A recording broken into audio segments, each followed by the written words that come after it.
આજથી ધોરણ 10 અને ધોરણ 12ની પરીક્ષાઓ ચાલુ થઈ રહી છે. આપણા જિલ્લાની વાત કરીએ તો આપણા જિલ્લાની અંદર ધોરણ 10 માટેના 8 સેન્ટરો અને ધોરણ 12 માટેના 8 સેન્ટરો મળી કુલ 16 સેન્ટરો આવેલા છે.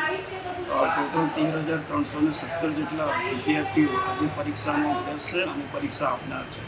દરેક કેન્દ્રો સીસીટીવીથી સજ્જ છે. તમામ કેન્દ્રો પર વર્ગ 1 અને વર્ગ 2ના અધિકારીઓની નિમણૂક કરવામાં આવી છે. તમામ કેન્દ્રો પર પોલીસ બંદોબસ્ત પણ પૂરતા પ્રમાણમાં મૂકવામાં આવ્યો છે. આ વિદ્યાર્થીઓને તકલીફ ના પડે એના માટે એસટીને પણ આપણે જાણ કરી છે અને વાહન વ્યવહારની પણ સગવડ ઉપલબ્ધ કરવામાં આવી છે. સાથે સાથે દરેક કેન્દ્રો પર લાઇટનો વીજ પુરવઠો પણ સતત જળવાઈ રહે તે માટે પીજીવીસીએલને પણ આપણે જાણ કરેલી છે અને એના દ્વારા વ્યવસ્થા કરવામાં આવી છે. જે જાહેરનામા આપણે કરવાના હતા એ જાહેરનામા પણ આપણા તરફથી કરવામાં આવેલા છે.